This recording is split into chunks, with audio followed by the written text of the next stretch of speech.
slaughter of human beings. There's no other word to use. It's a slaughter of human beings, and not adults, but kids, small people. Small people who are defenseless and who can't talk back. Because if they talk back, they get one rap or they're put out of the class. And the entire code of, trying to complain on the others, and then, two people fighting together. Normally, two kids fight together, they have a good fight. Somebody may get hurt, somebody may not get hurt. But in a classroom, you can't even do that. You and she have to go to the teacher and resolve your conflict. Because they're preparing you tomorrow when your neighbors, you don't fight, you go to a judge, you go to a lawyer, and you get all your things intermediated by somebody else. Because you are not competent to solve your own problems. You are not. You require professional aid. You require professional aid for every damn thing. Because the central message of the schooling system is that the child is a zero and you are also zeros. And because you are zeros, you got to get all these layers and layers and layers and layers of certification, ending up with this, whatever, big PhDs and MBAs or whatever they call it, these huge layers. So after a person has got about 5 layers, what does he feel? What he or she feels, I don't know. It must be quite a burden to have all this thing hanging on your head to appear as professionally competent. The central message is that you are zeros. You are born a zero. And only the system can do something which will make you proper. And that's the message. Forget about the message given to us Indians and to us Pakistanis. You go to London, same. You go to USA and talk to ordinary people, the same problem. It's a system of bringing up human beings that is so autocratic and so tyrannical that it should never have been allowed on the face of the earth. It's come. It's ruling us. Now we have to find out and get out. And we have to find out, sometimes you are in a fortunate situation, you can do something. Here at Beaconhouse, if you're a Beaconhouse teacher, there's some chance that if they don't listen to you, you can produce the proceedings of this conference and say that, look, you had this conference. And you've got to implement what was said in that conference and what was agreed on that conference and what was discussed in that conference. Otherwise, it's very difficult. In India, the only solution is everybody gets out of the system and starts their own school. So you have got hundreds of different types of schools. You have hundreds of them. I mean, they're beautiful schools. They run very well. They have no peer group. Peer group is a modern invention.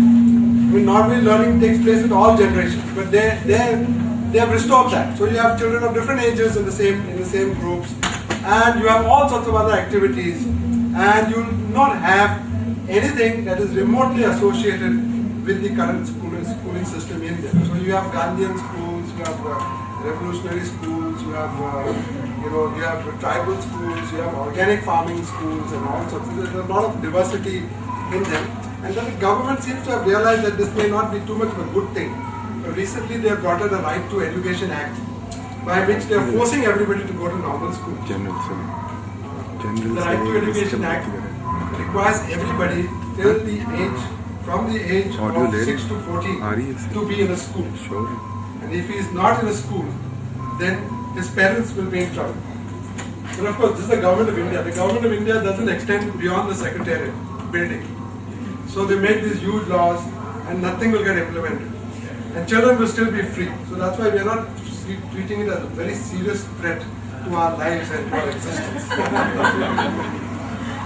We take all these things with a pinch of salt.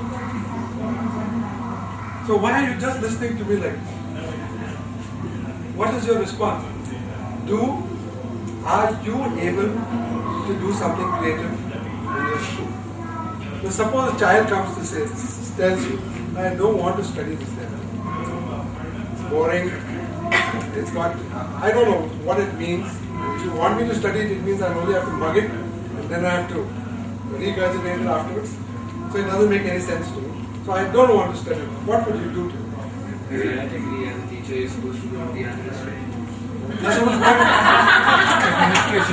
That this is a problem, guys. That this is a problem, person. This is a problem.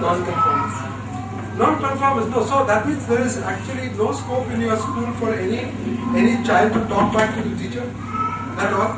It depends on the level of class. In senior school, I mean, the discussions are also frank and open. Oh. At the level of the demand. Level means All the languages is seeking. What kind of languages are you using? But don't we need to tell them the importance? Why are we teaching them this thing? We need to arouse their curiosity about that thing. They should know about that particular topic or that subject. Let's Love see for what that you say. subject. Like I teach history. Yes. There are students they don't like it. They say it's boring. Yes. We have to learn facts and figures. Yes. So I have to give them a logical reason. Yes. Why should they study? What logical reason can you give to anybody who wants to study history? I give them a reason that, like what I give, whether it's right or wrong, but I say, and I do satisfy them, I say, look, you're all Pakistanis. You must know about your country. You must know about the creation, about the problems which you're facing. Let's suppose if you go abroad and somebody asks you about your country, what will be your answer? You probably are very successful, but you don't know anything about your country. What would you say? But why would you have to explain that to a kid? I mean, what's but a kid I mean, it's not a of small- 8 years old, 10 years No, old not going 8 through years old, history? 16 years old. Senior. But 16. senior, 16 years old people can study. understand. Don't need to go to school to study history. No, but then you have to give them a reason. What sort of reason? What reason? See, I'm trying to catch it. Between when do you start teaching history? All right. 7 years back. How old is the child? No, what class? When do they start teaching history? Oh, history. Remember history? This is 6. Class 1. How can you teach history to a guy who just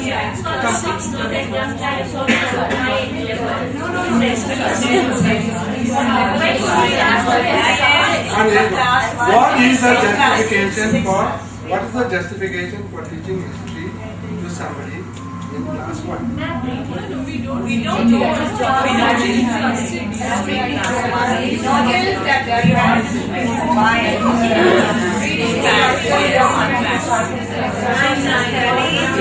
See, longitude and latitude. that's geography.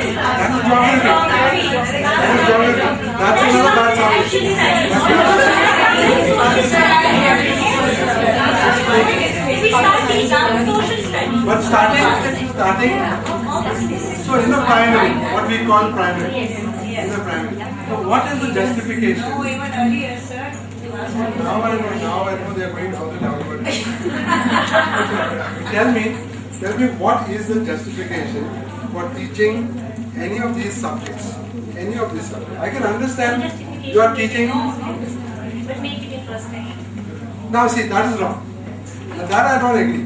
You are just like saying that you are going to take this medicine, but I'm going to put it in ice cream and give it to you.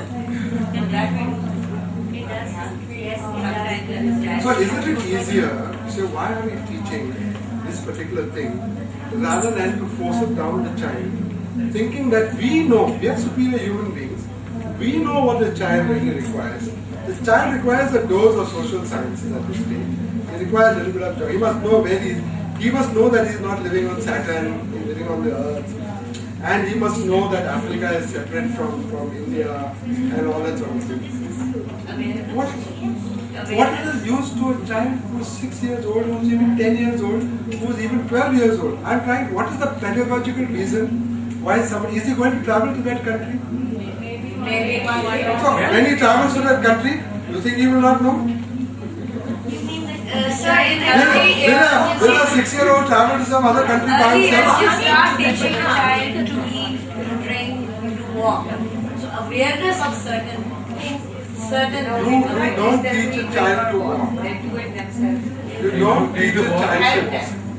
them. Not even a child will walk It's instinct. and a child will talk without any assistance from you. Only you as a parent will say, why the hell is he walking so soon? There are people who say, My child must be a dumbo because he has not said a word for 2 years. Yeah. This is basic knowledge which the child needs to live in this world and to understand the functioning of the universe and the country or the world or the logical reasons of things. He needs to learn those. If he doesn't know the basic language, how can he really study on his own or research on his own? Come on, you have to agree or you have to disagree. You can't say, now somebody from the last day. Totally disagree. She says, yeah, good, come on, fine. tell us what is your That's reason. the totally disagree Why? the reason. She says no. Children learn. Children learn whether we like it or not. And it's better, I mean, very often it's better if we leave them alone because we're busy teaching them the wrong things. And I can tell you, Actually, we are living in a certain defined framework. In fact, we have to cater to examinations and all that. Also, maybe I as a person would want to change it. Back to what she said, I think we all understand the fact that students come to school because they understand, their parents and everyone around us understand that later on, after their completing education, they're going straight into streamlined present atmosphere. Now, if we simply say that we don't need to teach them geography or history because it's pointless, that means just closing your eyes and thinking that what I think is right. That's equally doing something because a student, you see, a 1-year-old child cannot decide for himself what's good for him. You see, when he goes to play, whatever his religion, he does not decide the way he wants to play. He sees his father, he sees his mother, he does that. Now, if we keep on asking, of course, I personally believe that if the questions of a kindergarten child are answered, there will be enough to explore the entire education system. I understand. That's what he's saying. But we have to, this would be closing your eyes as reality to think that I can simply walk into a class and simply just ask students what they want to do, and if they don't want to do, then fine. That's just closing our eyes to reality. The child is, They they are coming back always to the same conflict. Now he has raised one more conflict, that the system, ultimately the goals, the employment, the professional employment that has to be done, etc., that itself will not permit you not to study certain subjects. Yes. I just want to say, based on what you just said, that starting from evolution, human nature, for me, is survival. Children will survive. So where you say that the 1-year-old does not know what's right and wrong, he has the survival instinct. He will survive. He will protect himself when he can, when he needs to. I would say Number that one. Number two, if as an 18-year-old I was trying to choose a profession and my mother said,